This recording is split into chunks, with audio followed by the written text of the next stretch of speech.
Hello, everyone. It is the Atheist Online Convention 2016, and I am Tiffany Kelley-Stewart. And what I'm going to talk about today is what I call loving him godlessly. I am an atheist. My husband is a Christian. Weird, right? Especially in the Black community. So basically, I want to talk about how we make that work. Now, I do understand that that is not something that everybody wants to do. I know that some people, if you're an atheist, you may only want to date atheists, and if you're a theist, you may only want to date theists. That's fine with me. But this is for people that really want to know, how is it that that stuff works, right? So my husband and I actually already knew each other, so we had an advantage when it came to the truth. You know, coming to the truth moment, like, oh, there's something about me that you may not like or whatever. So we already had that out of the way. We had known each other a couple of years prior. We met through the spoken word industry. We had both been hosts and performers and things like that. He already knew I was an atheist, and I already knew that he was a theist. So we kind of had that out of the way. However, when we did start to date, I did have a talk with him again, like, hey, you know, is this going to be okay? Because I knew that I couldn't compromise who I was. So he said that he was fine with it. And a lot of times people say that, right? So I'm like, yeah, but why are you okay with it? And he said that he was okay with it because he felt that belief is actually an experience that only one person can have. It's not something that can be sold to you. It has to be something that you feel on your own, at least from his perspective. And I respect that. I respect the fact that somebody feels, hey, this is my experience. This is what I want to believe in. If you don't, fine, but this is where I'm at. I think that's fine. So I think the first thing that we need to cover is respect. Do you respect the fact that a person can have a differing belief system from you? And is that okay? Are you able to still respect that person because they hold that view? Some people cannot on either side. In our situation, it was fine. We had a mutual respect for the fact that we could hold whatever views we wanted, and it didn't change our perception of that person. So we were cool on that point. I think the next thing is communication. You have to be very open about what it is you want out of the relationship and how you think that's going to affect it. So the communication that I had with my husband was, you know, say, for instance, you're praying. Do you want me to pray with you? How would you feel if I said that I wouldn't? And he was fine with that. He said that he felt that prayer was, again, a very personal thing. So you definitely want to be very open throughout the relationship and let the other person know what you're feeling. If you go to an event and you know, you feel like, oh, this is too religious for me, you should be comfortable enough with that person to say, hey, you know, they kind of Jesus-ing it up a little bit too much for me. You know, you should feel free to say that without feeling like there's going to be a backlash for it. So the next thing I think is important is long-term planning. What type of wedding are we going to have? What are we going to teach our children? So in our case, we did have a Christian wedding that was performed by a pastor. I was actually friends with the pastor, but she didn't know that I was an atheist. So I took her out to lunch one day and I said, hey, I'm an atheist. And I explained exactly what that meant. And the reason why I did that is because a lot of people have a perception in their mind of what an atheist is, but they may not exactly know what that means. So some people think it's just as simple as, I don't go to church. Well, we all know, well, some of us know that that is not the case. So I explained to her, I explained my position, and I asked her if she had a problem performing our wedding, and that if she did, there would be no hard feelings. You know, we could go our separate ways on that. She could still be invited, whatever.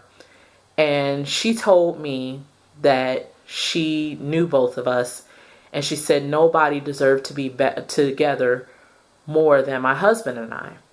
And so she said that she would be honored to do our wedding, and she did so. As far as whether it was a religious service or not, she did pose that question to me.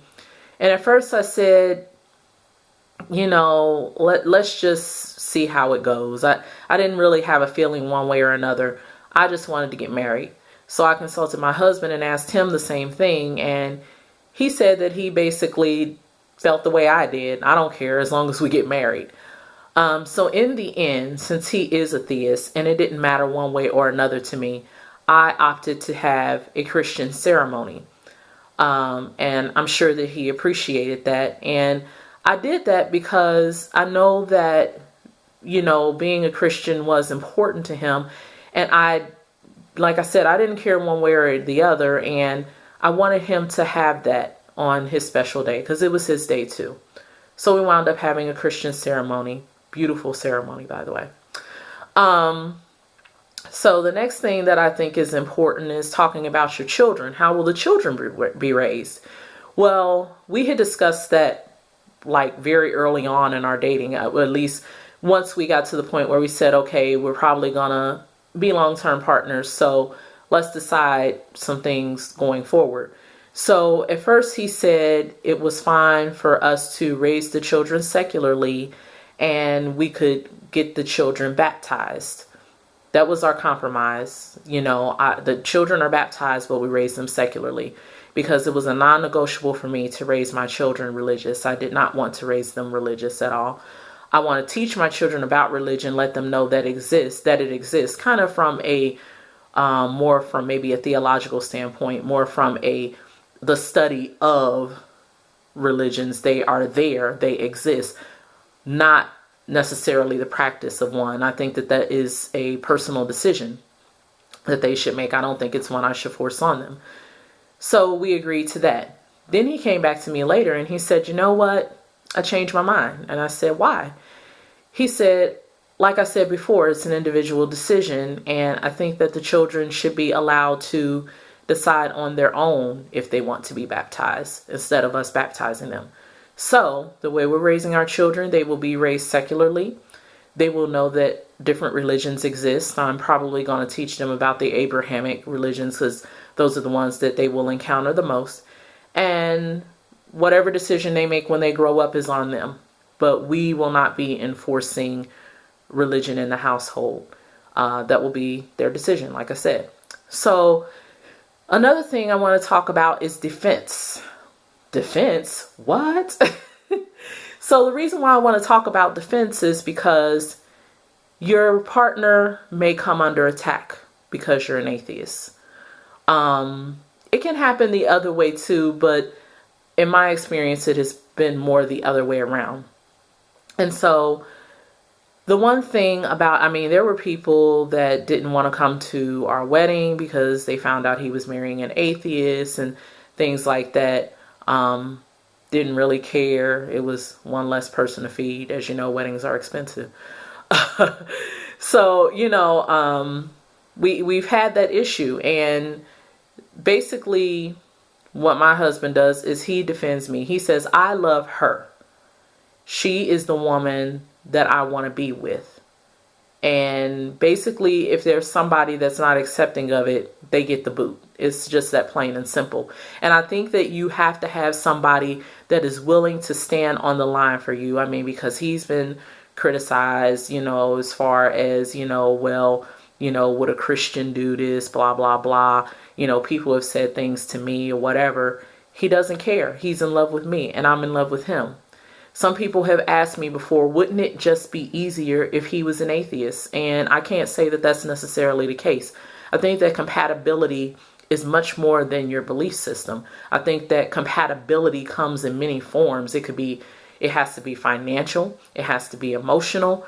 I don't believe in that equally yoked stuff. I know that some people do. I don't personally subscribe to it because if we're talking about equally yoked, it's got to be more than religion, because we all know that just because you're both the same religion doesn't mean that things are going to work out, right? So those are my tips for being an atheist, married or dating a theist. And I think the one thing that I want to make very clear is that your partner, whether your partner is the atheist or your partner is the theist, it is very, very important that they love you for who you are. They have no dreams of converting you or changing you. They love you exactly the way you are, and they accept who you are, and they will defend who you are to other people. If you have that, you've got gold.